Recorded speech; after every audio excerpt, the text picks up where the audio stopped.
You're listening to Boobies and Noobies, brought to you by the Frolic Podcast Network.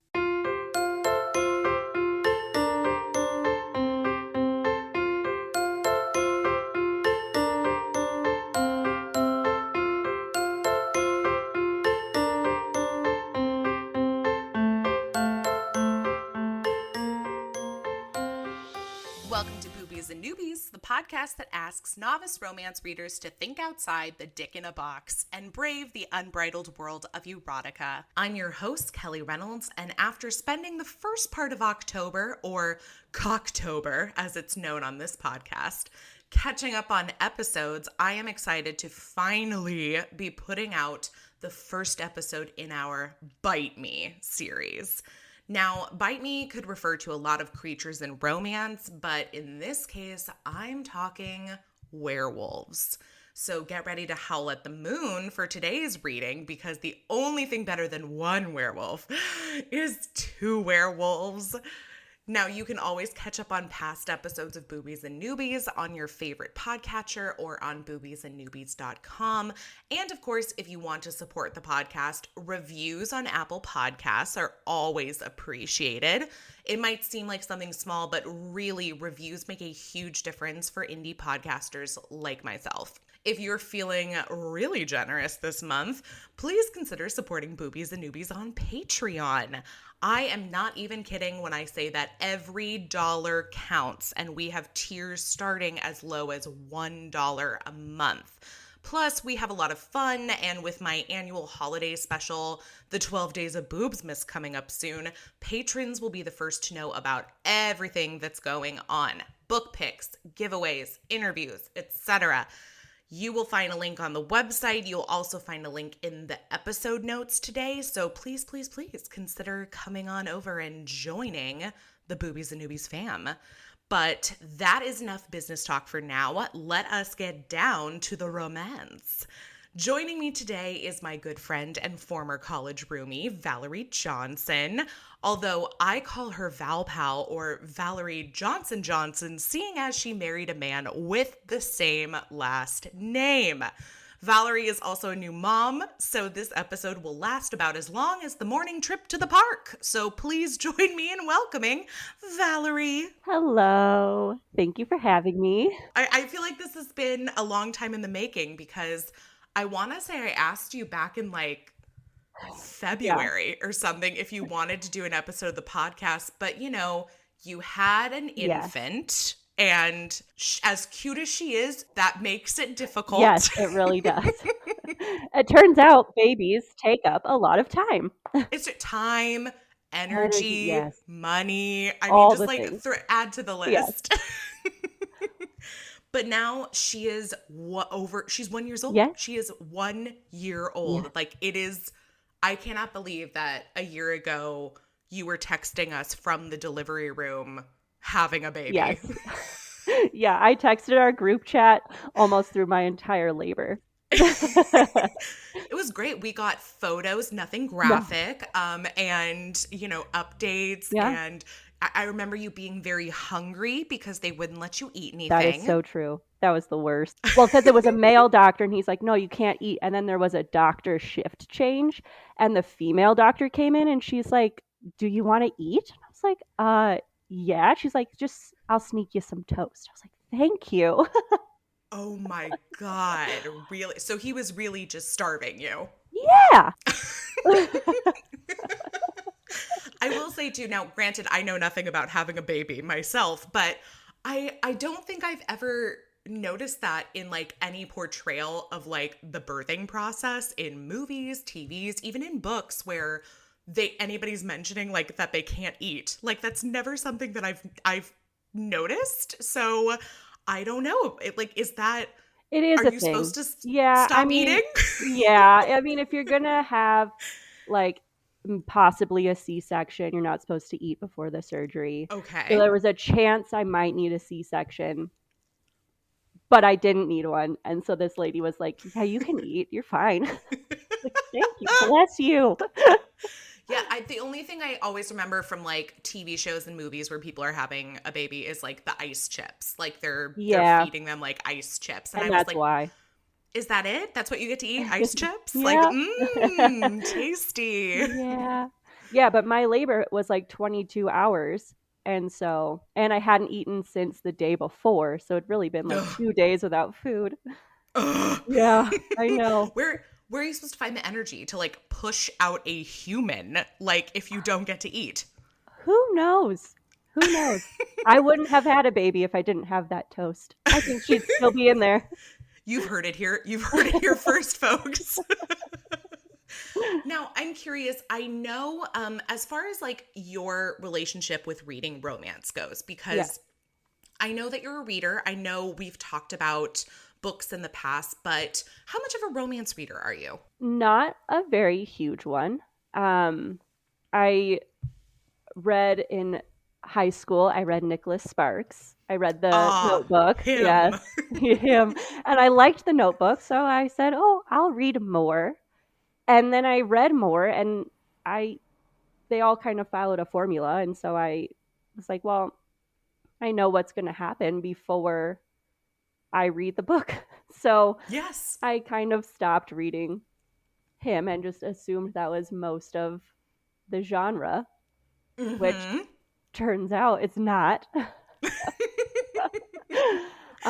But yeah, I don't really, I read a lot of like mystery and thriller type books, nonfiction.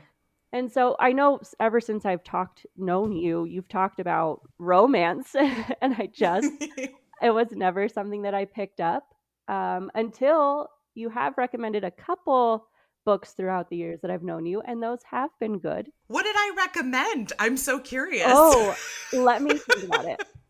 The one that I really liked was the one, I cannot think of the title, but it's two older women. Okay. They're like trying to get back at this guy who's trying to take the older lady's money. It's a really funny little novella. And is it a romance between the two women? Yes. Older women. Is there an older woman like on the cover? Yes. I think she's in a blue dress. Okay. No. I know exactly what book this is. I do know what this is. I'm like picturing the cover. I'm trying to remember who it is. Why do I want to say it's like a Courtney Milan book? But I could be. I think that's it. That sounds very familiar. And I've recommended it to other people, and other people who are not into romance have also enjoyed it. Oh, good. See, that's exactly. Is it Mrs. Martin's Incomparable Adventure? Yes, that's the one. Okay, I do love this book. And this is, by the way, like the book that you will see on a bunch of lists that's like, if you want a heroine that's over the age of like 35. I mean, if we're talking over the age of 35, this woman is in her 70s. Like she's a widow. She's in her 70s. So like this is definitely like by far the oldest character I've ever read in a romance novel where like they are like the main character having a romantic storyline. Like, I mean, obviously in a lot of romances we'll have like the fun old granny character who like is, setting people up and, has wild sex with like the neighborhood men. But this is like, what if she was the star of the book? And that's exactly what this book is. So that was a good one. Okay. And there's been a couple others like holiday ones, 12 Dates of Christmas. Oh, It's not like a super hardcore romance novel, but it was cute. Yes. This is a overall complaint I have about a lot of holiday romance is that a lot of it is closed door or definitely on the more PG side. And on the one hand, I totally understand it because I feel like when a lot of people read a holiday romance, they're almost just as much looking for like the holiday shenanigans as they are the romance itself. Like they want the cookies, they want the cocoa, they want, all the C words. But except for one. But I just like, I want it to be steamy too. Like, I don't think there's any rules about having, not like you can have hot, crazy, wild sex while baking cookies. Yes, it is possible. So that's what I'm looking for in my holiday reads. Well, I'm going to need some recommendations then when the holidays roll around. I know. And we've got them coming up. We've got all sorts of, and I have to say, as I've been selecting the books for the 12 Days of Boobsmas this year, Mm-hmm. I've realized there are so many incredible like holiday books coming out just this year. Like, I mean, not even counting ones that have come out in like years past, but Mm-hmm. like there's no way that I can read all of them for the podcast. There's no way that I probably can read all of them, period. And so it's been a lengthy process just whittling it down to what I will read for the 12 Days of Boobsmas, but I'm happy to say that as of us recording this episode, I've locked in all the guests for the 12 Days of Boobsmas. I've locked in all the books. I've got all the books for giveaways. So like it is a go. It is a go. And like if people don't like the book selection, oh well, it's done at this point. Right. Well, I can't wait. I'm curious, have you either before having a baby or since having a baby, have you read any romance with like a secret baby romance or like a single parent romance, something having to do with parenting in romance? No, but I'd be interested. Yeah. Like, how many books have babies? Or like, what about like a pregnant lady romance or individual? Yeah, that's actually like, does that exist? There's definitely a lot of the secret baby trope is one that is widely discussed. Because I think people are either very pro or very anti secret baby. Secret baby in what sense? Like the not like, oh, it's a secret to me that there's a baby inside me. Not like that. Oh, okay. I didn't know I was pregnant. Like until I was giving birth. Oh my God, isn't that a show? Isn't that like a TLC? It is a show. Yeah, yes, it is. No, it is definitely not that. It is more of like somebody hooks up and then maybe they go their separate ways. Like it was a vacation fling or something. And then, oh, surprise, you're pregnant. Oh. And like, you don't know how to reach the father, and then, I don't know, maybe he finds her again when she's like 6 months pregnant, or usually it's that she's already had the baby and it's like, it's always like either the hero or like somebody related to the hero sees the baby and sees like the baby's eyes and is like, oh my gosh, this must be this person's child because only he could sire a son with these piercing blue eyes. Okay. Well, if you've ever seen a newborn baby, they all kind of look a little alien-esque. My own included. Sorry, baby. But I don't know. I feel like it's hard to just see a baby and know that one's mine. Yeah, I know. And that's why and this isn't a conversation I've had with anybody that I can think of, is like, I'd be really interested to hear, like, from a parenting point of view, like, reactions. Like, you could start your own damn podcast, let's be honest, about like reactions to like secret baby romances, or like the single parent trope is something that I actually do like in romance, especially when it's a single dad, because we all know men holding babies are like sexy as hell. Like, it doesn't matter if you're somebody who like tells yourself like, I don't want a baby, I don't want children. If you see a man holding a baby and you're attracted to men in general, you're gonna fall in love. It does something. Oh yeah, for sure. It's just I don't know what it is. What is that? Is it just like showing like a caregiving side of men, or like a vulnerable side of men? Yeah, it's like tender and like a caregiving. And I guess it's not super widely prevalent in, culture and media and stuff. It's not, the men are not usually the gentle caregiving type. Mm-hmm. So when you see that, it's like, oh, I know. Well, and what's interesting is like, we definitely don't apply the same principles to like a woman holding a baby. Like, I don't, at least I don't hear it talked about where you're like, ooh, damn, see that woman holding a baby, see that woman breastfeeding her child, yummy. Like, I'm just like, that to me is like really incredible, because I'm like, you pushed a human out of you. But or however else you happen to have a baby. But I just, it is interesting that we apply this like I mean, it's almost like a male gaze or like a fetishization towards like men with babies as opposed to like women with babies. Which is like kind of bullshit Oh, yeah. because I tell my husband all the time, like, you're not the babysitter. You're also the equal parent.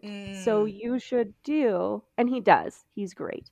But like, we have equal responsibilities with the child, and I shouldn't be the default parent. right. But so often the mom is like the default parent to the child. And then when the man has some free time, then, oh, there he is. Look how cute it is that he is parenting. But Yeah, how it's cute. kind of like, Yeah. How yeah. isn't that well, and there's so much like forgiveness attached to it. Like I've seen this on TikTok lately where it'll be like, here's what mom does with the baby, and it's like all the responsible things. Here's what dad does, and it's like him feeding the baby a beer and like, like throwing it like a football.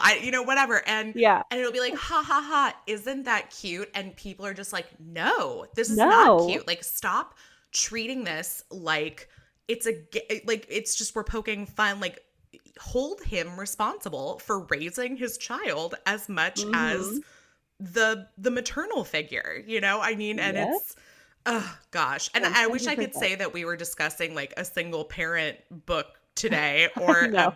a secret baby, but we absolutely are not. This was just something that, as somebody who's one of my friends that has a child, it's something that I wanted to hear your opinion on, because you have a perspective that I don't, as far as like siring. I don't know why I'm like so attached to this word of like siring children. Like it's just such a funny term to me. Like I want to say it as often as I can. I love it. I'm going to start using it. This is Siren. do you say like, this is my sire? Like I sired this child? I don't. I'm going to be honest. I've never heard this term, so I don't know Maybe it's because how it should be used. I've been watching a lot of Outlander lately. Maybe that's why. Like I think it's Okay. definitely not of this time. Okay. Anyway, food for thought. But today I will say we do have an ending with a baby in this Yes. story. And so there is a small tie-in to all the madness that I've been sharing, but just so everybody knows, today's book is The Witch's Wolves by Ellie Mae MacGregor. And this is a MMF, a male-female polyamorous romance, published in July 2021. It's available on Amazon for free if you've got Kindle Unlimited. Otherwise, I think it's just 99 cents. So definitely a steal.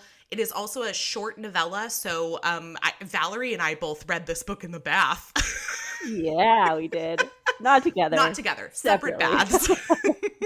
I would have totally read this in the bath with you, though, just so you know. I would too. Yeah, communal bath time. And for reference, Ellie, the author whose book we're discussing today, is also a former guest of the podcast because she is also a book blogger. So earlier this year, Ellie and I discussed Elia Winter's Tide Score. It was one of our yummy love picks, and a kinky one at that. And during the episode, Ellie actually mentioned her work in progress at the time, which was a male-female poly werewolf novella. So Whoa. it's kind of funny to come full circle of like hearing about it as Ellie was writing it, and then to see it be published, and then to read it, and then to discuss it on the podcast. So here we are. We've got it. It's in existence at this point, and perfect timing for Halloween. So let me go ahead and just give everybody the brief synopsis, and bless you, Ellie, because this is actually a brief synopsis, which you don't usually get on this show, let's be honest. And then we will dive in. So here we go. Little Red Riding Hood is all grown up, and she's queer. Oh my God, best sentence ever. Okay, I'm not sure how you pronounced her name. I said Manon. Okay, so did I. Okay. But then I looked it up, and it's French. I looked up all the names, and they're very French. Yes. But I don't have that accent, so. Okay, that's true. And you know what's funny is I took 4 years of high school French, and yet I definitely recognized the fact that they were speaking French to each other from time to time. But I don't know why I didn't apply the accent to her name. Maybe because I was reading it, not like saying it. So I guess it would be like Manon, Manon. Yep, that's it. Manon. Good job. There you go. 4 years. Glad it went to use. Manon has been caught in one scandalous situation too many. Now she's on the run. When she finally sees a lone cottage in the woods, she thinks she's found her salvation, only to find that she's stumbled into a den of wolves. But she soon finds that these wolfmen are much more interested in pleasure than they are in pain. That's it. Excellent. Yeah, that was a good synopsis. I happen to love a synopsis like that because I feel like it doesn't dive too deep. It doesn't give too much away. Like, it's really just kind of like setting you up for, she gets there, she's in this house, it's not what she expected, there's going to be pleasure. Like, I'm like, great, yeah, that's all great. I need. I hate the ones where it gives away almost the whole thing, and you're like, well, why would I read it now? I can guess what happens. It's like watching... But from this one, you can't guess. Yeah, exactly. It's like watching the movie trailer where it like gives all the good parts, and then you see the movie and you're like, oh my God, literally everything that was good was in the trailer. Yes, I hate that. Yeah. I'm with you. So we don't hate this though. No, this was great. Well, Val, I want to turn it over to you and ask you about initial impressions and overall thoughts. What do you think? My initial thought when I finished it was like, Stefan from SNL, this book has everything. Oh my gosh. Queer love, threesomes, hand stuff, oral stuff, butt stuff, charcoal nudie sketches a la Leonardo DiCaprio in Titanic, werewolves with abs, all this stuff, lube, consent, all of it. Oh, yeah. Everything. Can I tell you, the minute, oh my God. I mean, people know who listen to this podcast how much I harp on the use of lube in romance. Like, not just for butt stuff, which is a absolute must. Like, if I'm reading a scene with butt stuff and there's no lube, we're done. That's it. That is like an instant DNF for me. Like, I'm done. But like, I want to see lube used more widely in general in romance. And so the fact that this book clearly takes place in a different time and place, like it's never specified like, oh, this is like the 1700s or this is like an alternate reality. Like, there's never any like specifications, which honestly I think was a good choice, because then it's kind of like interpret as you will. Like, is this just a different version of the world today? Is this from a different time and place? They do speak French occasionally. So, I like to assume that they're in a European country. However, it's all up to you. But the fact that they, in this other world, this other time, still use lube. I mean, they don't call it that. It's not in a tube that you squeeze out. But the fact that they still have like their version of lube, I just was like, bless you. Bless all of you so much. And you can tell that, I mean, it's stuff like that reminds me, like, yes, Ellie is an author, but she's also a reader. She's also a blogger and a lover of romance. And her handle on Instagram is bisexual book nerd. So she is a queer identifying author. And like, it's stuff like this that makes me know, like, the validity and like the credibility of the person writing the book. Like, and I'm just so appreciative. So appreciative. Yeah. I mean, since I don't read very many romance novels, I don't think I've ever come across a scene with lube. And I was like, this is so realistic. Like, good job. I loved it. I did too. And, we've been talking a lot about monster romance lately. I don't know if you know this, Val, but like, monsters are like, on Wednesdays we wear pink, on Thursdays we read about monsters. Like, monsters are very in romance right now. We've got ogres, we've got wolfmen, we've got swamp people. Like, it is hot, hot, hot. And so Wow. I'm always curious to see, like, okay, when we're talking about something that's not particularly human, like, what do they look like? Because werewolves, I mean, although they're like, I feel like one of the more widely known creatures in lore, like, they still can look different in everybody's version of a werewolf story. And so I liked the descriptions of the werewolves in this book because they're tall, they have abs, like you said. I mean, there's a lot to them that is very humanistic, but like also they're covered in hair.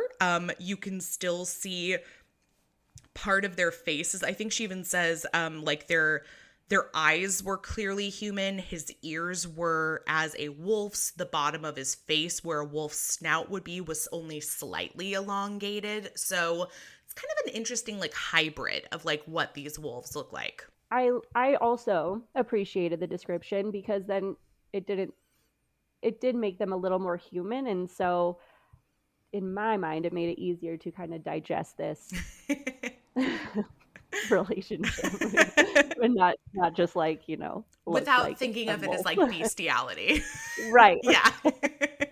I got you. No, I totally get it. And she also differentiates between what the two wolves look like. Like they're different colors. I think Eamon is like a little more gray and Bastion is like a little more of like a brownish wolf. And so I did like from the get-go, we kind of can differentiate like who each of these wolves are. Like we've got Eamon and we've got Bastion. They are both wolf men, I guess. But they look a little bit different from one another. They both also have very like specific voices to them. Like I kind of, and I'm not sure if this was Ellie's intention, but like Eamon to me is the alpha, A for alpha, A for Eamon, and then Bastion is the beta, like B for beta, B for Bastion. And I don't know if that's me reading into it or if these were thoughts that Ellie actually had while writing it, but that kind of helped. Like the more that they talked, I feel like that kind of like informed their relationship to me of like differentiating between like, okay, we've got like the sarcastic dominant alpha, and then we've got Bastion, who is like, oh my gosh, like my heart, like he gardens. Yes. They did have two very different personalities, and it was great to see so quickly how you could differentiate, because the book is short. It's a novella, so it kind of just like chops along real quick, but you still get that character building. The other thing I really loved was that the relationship, I feel like I read a lot of poly stories. I really do love I love a good triad. I mean, hell, put like 4 or 5 of them in there, like whatever. But what I love about polyamorous romance is that every dynamic is different, just as it is in real life poly relationships. Like sometimes it's one person having relationships with multiple partners. Sometimes it's multiple partners all involved with each other, as we see in this story. Sometimes it's a central couple, and then one person is having other relationships, or they're both having other relationships that don't necessarily know each other or like are involved with one another. So I love seeing different versions of poly romances. So if anybody listening is like, oh, I've never read a polyamorous romance, just know they're all different. So I mean, you might find that you read one that you're like, ooh, sword crossing. I love a good that's the penises. Like, oh, yeah. I figured that one out. This is me, for everybody listening, this is me crossing my fingers in front of each other as if they were penises or swords. Some people just want it to focus on like the female pleasure and have multiple male partners pleasuring her.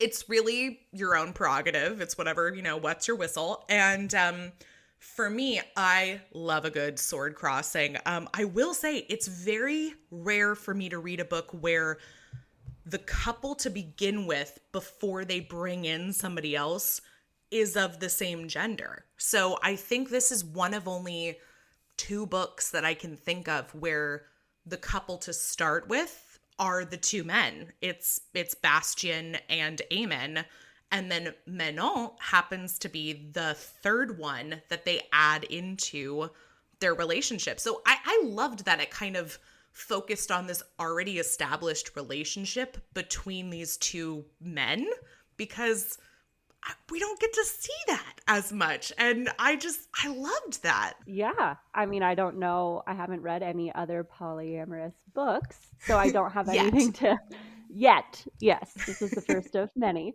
But I loved their relationship, the 2 wolves. Like, they had a really good, cute, loving relationship, just the 2 of them, before she even showed up. Yeah. It was just so heartwarming. Very heartwarming, because one of my favorite things is like when they're both clearly attracted to Manon. Like, I forget if it's probably Aemon who says it, but he says something to her like, you know, if we're gonna let you stay, like, I have to talk to my partner, because like, yeah, we're both into you, but at the same time, I've made a commitment to this man, and like, I'm not gonna do anything that could potentially hurt the man that I love. And I was like, healthy relationships, communication, what? Yeah. And then they go off and have their own little discussion. And it was like, beautiful. I loved it. Yeah. Isn't it amazing when we marvel at healthy communication and, discussions and relationships? Like, we shouldn't have to marvel at this. I mean, it honestly goes back to like our conversation about like us marveling at like men holding babies, but like not women, is like, the more we normalize these discussions and these portrayals in the media we consume, and that includes books, then the more normal they will become in real life. Yeah, I agree. Because, yeah, you said it. Yeah, I think that in the past when I've read romance books, there's a lot of drama and miscommunication and like missed signals and just a lot of imperfect relationship things going on. So to see this was like, it was really great. I really enjoyed it. Yeah. And that's not to say that we can't still have miscommunication, like, because let's face it, that is also very real in relationships. Right. I was just surprised to see just a great relationship off the bat with no drama. Yeah. It was already a solid relationship with a good foundation, and that's just what it was right off the bat. Yeah, this is definitely a book that's low in conflict, because the conflict is actually something that's like off the page, that's like happened before Manon has like made it to their cottage, because she's basically been ousted from her community and potentially being hunted down because she's been accused of being a witch, which super funny in the end. She does decide to pursue becoming a witch, which I was like, yeah, girl, that. You tell them. For her, the reason they're deciding that she's a witch is because she is very open about the fact that she likes to have sex, and she likes to have sex with men, women, whoever, which I like too, because I feel like it's not to say that this is a historical romance or this is I guess it's a paranormal romance, but I feel like often in romance that takes place in a time before our own, usually the heroine is painted to be like the unknowing virginal wallflower character. And so to read someone who very clearly has like agency in their sexuality and their wants and their desires, especially a female character, I really appreciated that. I loved, because again, that's something that I shouldn't be marveling at, but it is something that's different from what I'm used to reading, especially in a historical context. Yes. Have you read any historical romance, now that I think about it? I have not. Generally, historical fiction is not my genre of choice, so blending that with romance would be like a double whammy of not my genre. Like, historical and romance, like too much to handle. What I appreciated also in this book, and I don't know if this is true of most romance novels, but there was a trigger warning or a content warning at the beginning. Yes. And is that normal or Well, common? okay, I will say it is becoming more common. However, this is still a discussion that's being had currently by both bloggers, reviewers, writers, publishers. Like, this is something that I think is an ongoing discussion, and it seems like everybody has their own opinion about it. And I will say that personally, my opinion is that there is no harm whatsoever in including a content warning at the beginning of a book.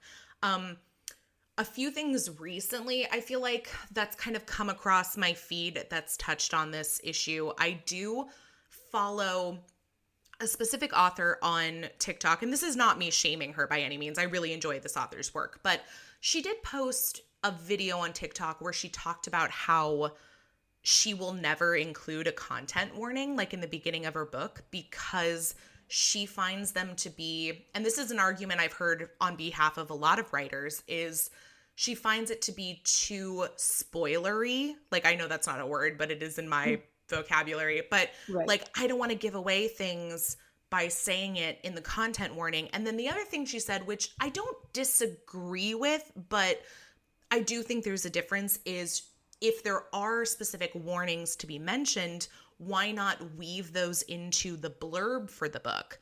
And my counter argument to that is just that from the amount of people I've talked to on this podcast alone, I know so many people don't read blurbs, that they don't read the blurbs for books, that they just see an author they love, or they see a cover they love, or they hear, hey, this is a book about a woman in science. Hey, this is a book about two werewolves falling in love with a witch. Like, and they just pick up the book and buy it. Like, they don't think about that. And so to me, I think you're maybe just as likely, if not more likely, to read a content warning if it's inside the book as opposed to reading one woven into the blurb when it's not even clear. Like, if it's in the blurb, you have to like read between the lines and like find it.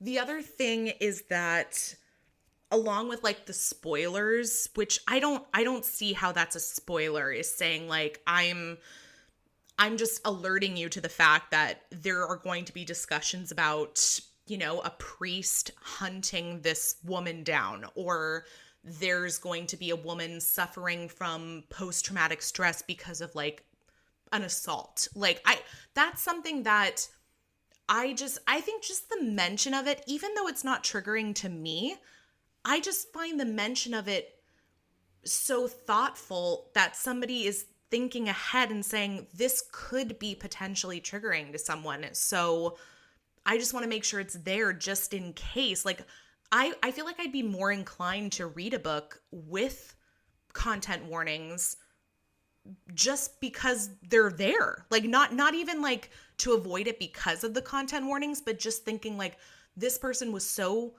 thoughtful and respectful of their readers that they included this. That to me is like an author that I want to read because of that. Yeah.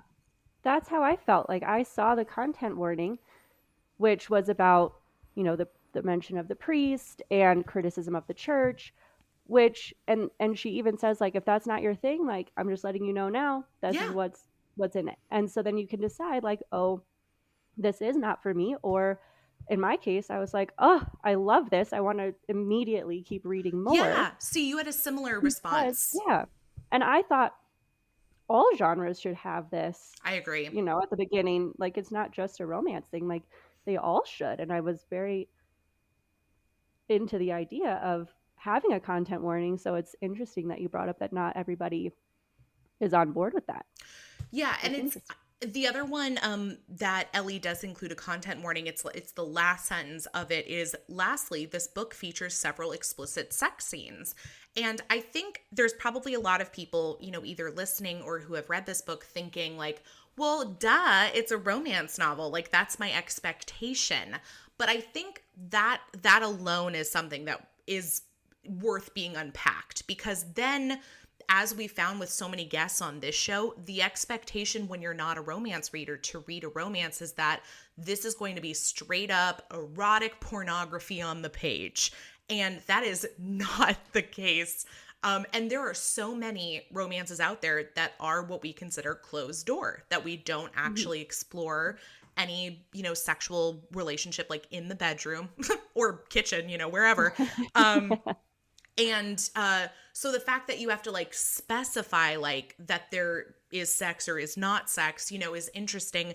But this has been a discussion too lately, especially with the prevalence of people talking about the queer community, like of us being in a space where people are speaking a lot more widely and openly about their identity, and the fact that so many people fall on the ace spectrum, and that that doesn't mean that you don't enjoy reading about sex. That doesn't mean that you don't enjoy watching people have sex. I mean, it really, it's a spectrum. So there's so much, Right. There's no one size fits all, just as there isn't with a polyamorous relationship. But it's something that I've seen a lot of ace creators calling for, is like, hey, would you mind leaving, like, since you're already writing a content warning, can you just let me know if people are having explicit sex in this? Honestly, I don't mind that at all. I would also like to be told ahead of time if people aren't having like explicit sex in a book, personally,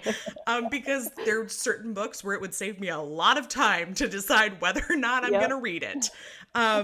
So for me, I want to see content warnings I don't want to say in every book, but I do think they could be written in every book, because I think there's a lot of things that trigger people. Like then it becomes a discussion of like, where do they stop? Like, what do I have to warn people about? And I think it's okay for you not to know. Like, as an author, I don't think you need to know right away what could be decided as triggering, but you need to listen. You need to listen to what bloggers are saying, what Instagrammers are saying, what Book Talk is saying. And that's not to say you have to listen to like all the bad reviews if you're, I mean, I know a lot of authors who don't read reviews, but you still need to be aware. You need to have like one ear open about like, hey, this reviewer said like a lot of shit about the book.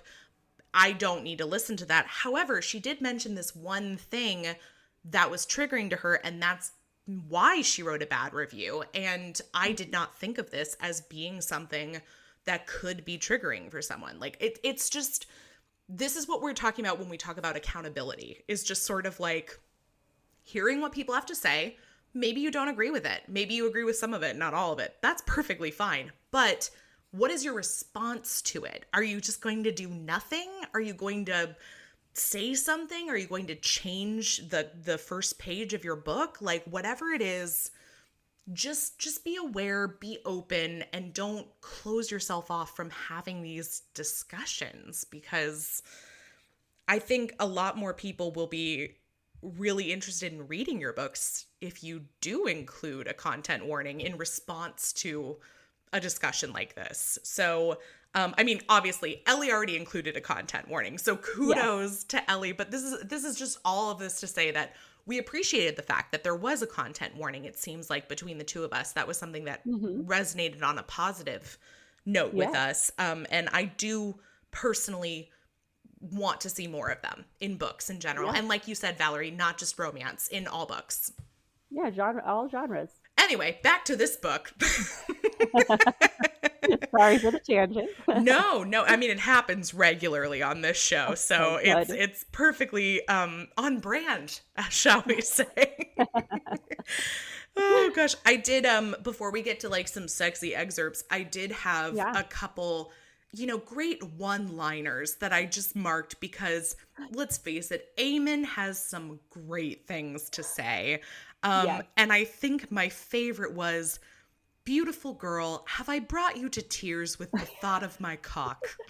I highlighted that one too. Pretty great. Because it comes from like a really heartwarming, touching scene, like an emotional thought, and it just turns straight into that one-liner, and I loved it. Yes, absolutely.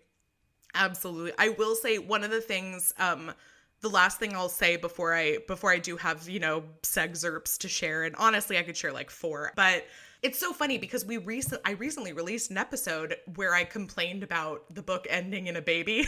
Or no. Yeah. No. I think it was a baby and a marriage proposal. And it's not that I don't like that. I just want to see other happy endings explored for people that, aren't necessarily, looking to have a baby or to get married. Like, I will say though, I did like the ending of this book, and I don't mind that at the end Manon is pregnant, because I think it's because this is a different dynamic. This is not the same as reading a romance between a male character and a female character and saying, well, of course they're going to get married and have a baby, because that's like the general the societal expectation. But when you're already going against the grain and you have two male characters, both of whom are wolf men, and a female character, everybody's queer, she's training to be a witch, and they're having a baby. That I love. I love that she calls them both her husbands. She's married to both of them. There's no stupid unnecessary discussion about like, well, who's the real father? Because it doesn't matter. They're a family dynamic. Shut up. So they're having a baby. That's all that matters. And so I had zero issues with the fact that they are expecting a baby in the end. I thought it was a sweet way to end an already very sweet queer love story. Yes, I agree. The epilogue, because it ended, I was like, oh, okay. And I flipped through on my Kindle and there was an epilogue.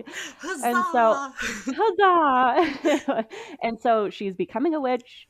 They're married and they're having a baby. And I said, that is all I needed. That is a great ending. Wonderful.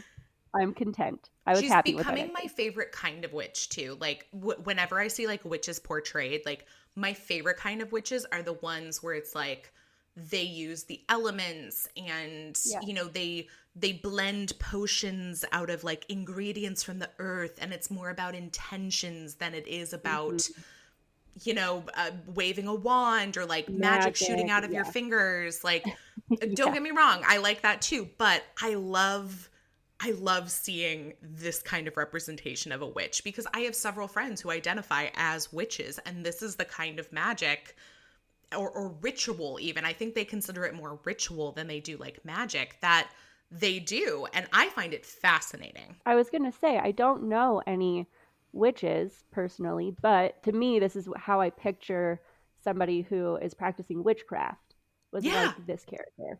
Yeah, it's a lot of like modern influence in an otherworldly story. Like, I mean, I'm like, oh, this is like a very modern, relationship. This is like a very modern kind of witch. Like, and I mean, I like that. Like, I know there's a lot of people who read historical who aren't super interested in reading like feminist characters or like women having jobs and stuff in historical romance, because they're like, well, that's not accurate to like the time. And I'm like, well, you just got to pick up a book and see that it's not everybody's story, but there were a lot of fantastic women in history who did things. Yeah.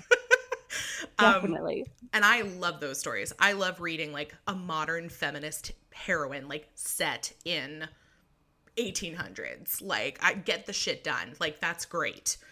So that's what I liked about this book too. I mean, amongst other things, but we would be remiss though if we did not mention the sexy times, because for a short novella, Ellie covered a lot of ground. Yes. I'd expect nothing less. So did you have a specific sexcerpt or favorite sexy moment that you wanted to either share aloud a scene from with the class, or, just describe for us? So I was reading on the Kindle and I just kept highlighting different sexcerpts knowing that I would be asked about it. And so I came across the first sex scene. I said, oh, I should probably grab something from here, because who knows, it's a short book. But then there just kept being more, so I have plenty. I will read one, I guess, but is multiple. I'll just pick one. Okay, we'll see. I'll make sure that I pick a different one from the one you picked, but Okay. I'm curious to see if we like highlighted the same passages. That would be great. I have, there was nothing like it, the press of their hot bodies against her own, moving and writhing beneath, around her, inside her. She took them into her body over and over again. With each thrust, she climbed higher and higher. The sounds that came out of her were deep and guttural, and she didn't care. They fucked her and stretched her until she just wasn't herself anymore. Together, they were something else entirely. They were pleasure embodied, brought to life. Yeah, buddy. Okay, so that's later in the book when it's like a double penetration kind of scene between the three of them. Okay. Correct. Yeah, and like we said, there's like several to choose from. There's the one where she's charcoal drawing a la Titanic, the two men having sex. Yes. This one, okay, I do. Oh, this is so tough because there are so many wonderful things to choose from, but this one is where they're both going to go down on her. And I think maybe it's leading up to that scene. Yeah, because later in the scene is when he pulls out the lube. So this is like leading up to that scene, and they've there's some great dialogue in here. So they've knelt down between her knees and they're going to go down on her, and we'll start with he laid down. I think the he is Bastian. He laid down so he was facing the apex of her thighs and lifted her leg over his shoulder. His mouth hovered just above her clitoris. I like clitoris, but sometimes I say clitoris, but I just think clitoris sounds fancier. I think so. You know, he blew out a breath and it sent shivers of pleasure down to her toes. And then she watched him lick her from her entrance to her clit. She let out a half laugh, half moan. Is something funny, dear Manon? He licked her again. No, gods, it's just that your tongue, it's so long. I wasn't expecting it. And here comes probably my other favorite line of the book. I know what's coming. Yep. Bastian looked up at her, his eyes gleaming wickedly. All the better to fuck you with. I love that. I also have that highlighted. Oh yeah. There's so many great one-liners that I just am like, yes, great. And also never thought about the tongue. Like it's not something that and granted, I don't read a lot of paranormal romance in general, but I don't know if I've ever really thought about it or had it brought to my attention in a paranormal romance, the like length or size of a character's tongue. So maybe that's just me being a newbie to the paranormal genre. Maybe all of these books have like wild length tongue characters in them, and I just don't know. Well, I love that quote too, because for a while, like it's in the blurb, it talks about it being kind of like a Little Red Riding Hood type book. And for a while, I couldn't really see the connection. Like, Same. Yeah, there's a wolf in the forest. And then that quote came. I said, there it is. There it is. That's the Little Red Riding Hood connection we needed. And I will say, the other book that we're doing for the podcast this month has a much more direct parallel for like Little Red Riding Hood. Like it's really? Another Little Red Riding Hood, a big bad wolf kind of story. Although there's only one wolf in that one, disappointing. But I will say the whole time I was reading this, I never really thought about the Red Riding Hood connection. So like not necessarily a complaint, but I will say that that's something where it's like, if you're looking specifically for like a Red Riding Hood, adaptation to like an erotic novella, I don't know if this is one where I'd be like, yes, it's Little Red Riding Hood. I didn't necessarily see that, except for that one line and the fact that we have wolves who live in the woods. But that was pretty much it as far as that went. But doesn't matter. I don't care. I still very much enjoyed it. Yeah, it's great. Well, do you have any final notes before we dive into our ratings? I don't think so. I just think it's a really enjoyable book. Yeah. Well, I have to tell you too, Val, like if you know, I can't necessarily make a lot more of like paranormal recommendations for you, but I will say if you want to read more of Ellie's work, she does have a holiday novella that she put out I saw last that. Christmas Yes. about Santa. Santa. I saw that and it is on my radar. I am It's excited to check it pretty out. great. And it's a Oh, good. very, very quick read. And I will tell everybody that while we won't be reviewing that one for the 12 Days of Boobsmas, we will be reviewing a Santa erotica for the 12 Days of Boobsmas. So there's more than one, and Wow. it's happening. I think novellas are like my new jam. I like They're just great. a quick little read. I like the length. I like how it just moves right Yeah, along. Love it. I'm with you. And I I'm going think to check out more. both as like readers and writers have kind of like flocked to novellas in the last year or two because of the world we live in and just sort of like the difficulties of like committing to like a 400-page book, again, both as a Right. writer and a reader, whereas you can read a less than 100-page novella in the span of a soak in the bathtub Yes. and get out, continue your day, and that's it. Yeah. Yeah. Very great. There you go. Let's do our ratings. So we will be rating for heart, heat, and humor on a scale of 1 to 10, 10 being the very best that it could possibly be. At least for you, it's very subjective. And we will start with heart. What do you think? I gave it a 10. I know Yes. it's a very high rating, but I really thought it was so heartwarming. It was like weird. This is a weird description. It's wholesome for a romance novel, No, but but I like it get was it. I kind totally of get it. wholesome and like it just like gave me the warm fuzzies and I was rooting for every character. There was no character that was annoying or that I Hmm. wasn't rooting for. I just thought it had a lot of heart, so I loved it. I think it's funny because I think a lot of people could think like, well, how can you give like, you know, such high ratings to like such a short story? But like for me, I'm with you. Like because there weren't all these extra characters that have zero purpose or like Mhm. you know, I feel like so many books that I read, there's always like extra characters where you'll either hate them and you're just like, well, you're just here to like further the plot or like the Yeah. main character's narrative. Don't need you. Or you're like, wow, I'm much more interested in these side characters than I am in like the main story that's happening.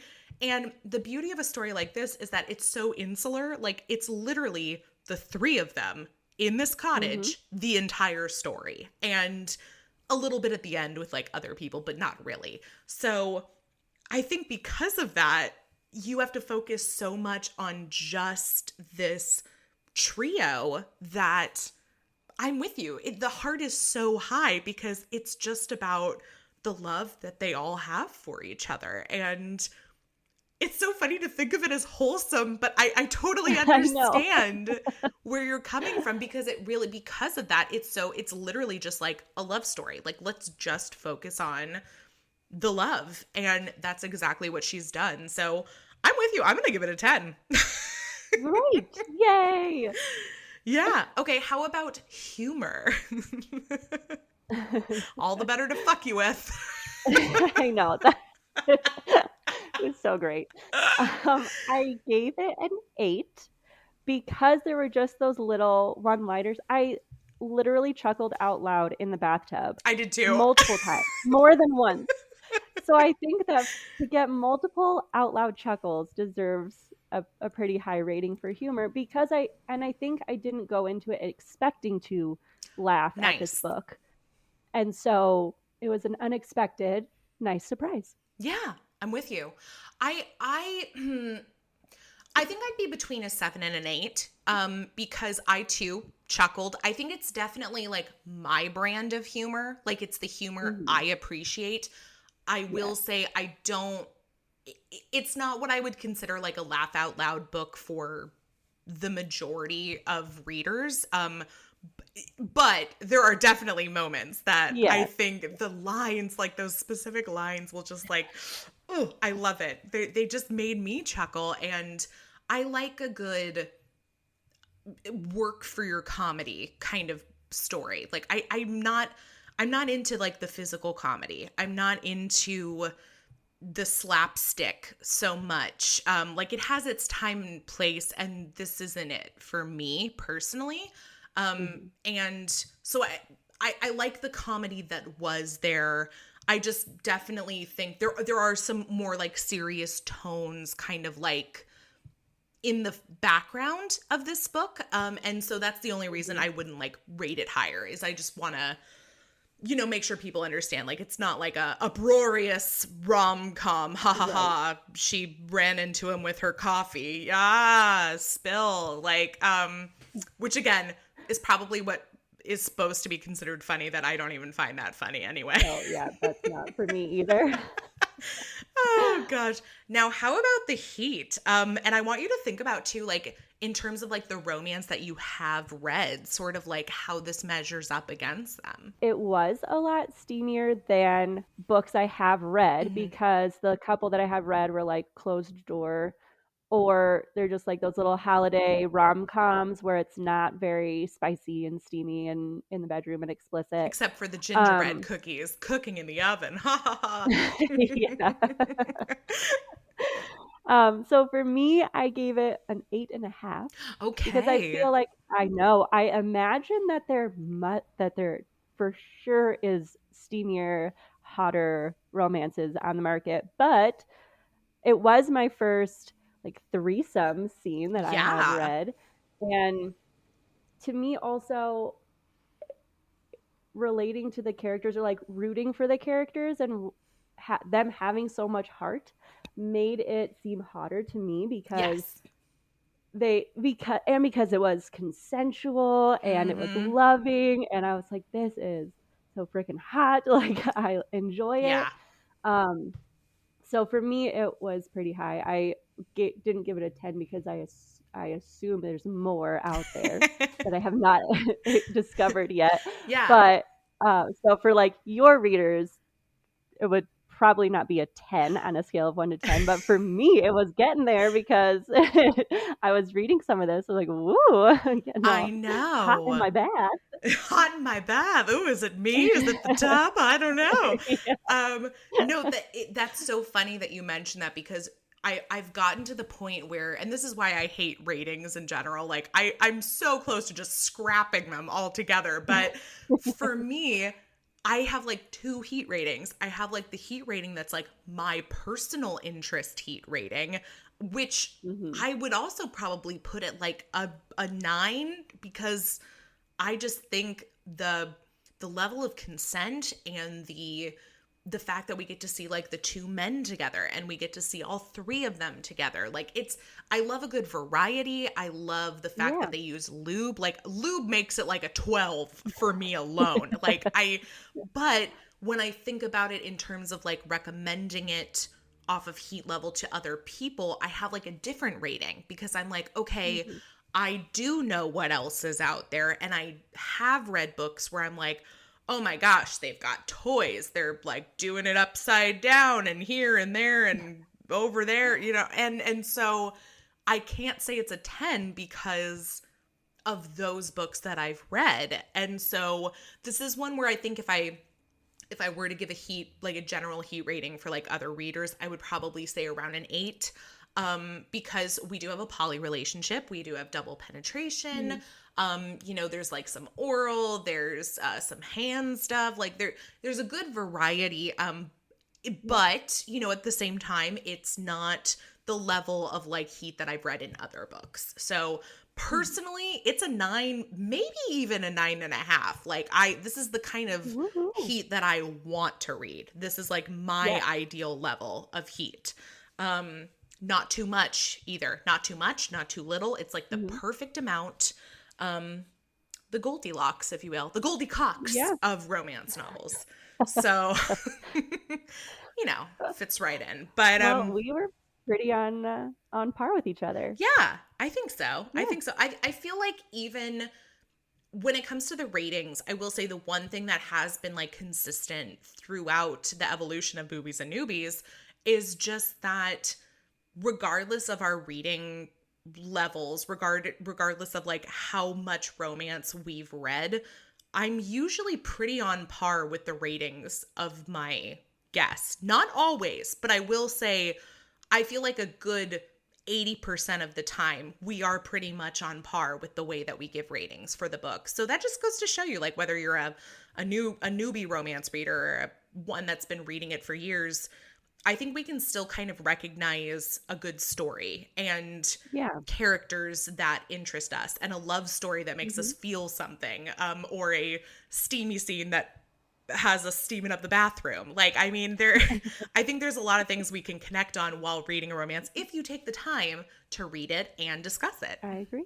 There you go. Yay. Well, I'm so glad that you joined me today. I'm so glad that Bebe is still out for her morning stroll with Papa Bear. So this has enabled you to be able to have this conversation. Yeah. And I like that we went on some tangents, but I like some tangents. I think they're tangents worth discussing. So thank you for that. Yes, thank you for having me. I enjoyed this book. Thank you for recommending such a good book for my first real dive into some, more explicit sex scenes. So that's great. Yeah. So what's up next then for you? I mean, first of all, do you want to read more romance? And secondly, is there something specific that you want to read? Like, because between me and our listeners, maybe we can get you some recommendations. Ooh. Well, like I said before, I would be very interested in reading more novellas. That length is perfect for me as a busy mom. And of the three novellas I've read, I would be interested, I mean, it might be kind of boring, but like in a male, female, because I usually have been reading a lot of queer romances, which is great, love, but something that more is resemblance of like my life and things that I'm interested in sexually. Maybe something with a bebe. But I don't know about a secret bebe. That one is a weird one to me. Like a consensual mutual knowledge of a bebe. which is that hard to come by? It is harder to come by than you would think. Like, mutual knowledge of a bebe. No, I feel like most of the time when there's mutual knowledge and appreciation of said bebe, it's usually the ending or epilogue of a book. It's less of like the main plot line. That's such a bummer. Someone needs to write that. I know. I will tell you that the NaNoWriMo project I started a couple years ago was about a woman who had a one-night stand and didn't know who the dude was and was pregnant. And then it became like kind of a story about her trying to figure out like who the dad was, but at the same time, her friend who's like helping her hunt for the dad is falling in love with her while she's pregnant. And then it's kind of like, oh, well, it doesn't really matter who the biological father is because like this man is already the baby's daddy. Like, never finished it. I never finished the project, but maybe I'll get back to it. I like that idea. Yeah, because pregnant people have sex. People with babies have sex. Like, let's write that in. Right. You keep working on that, Kelly. I'd read it. Yeah, and I will do my best to find a book for you that is like all parties involved know of the existence of said bebe. Great. Looking forward to it.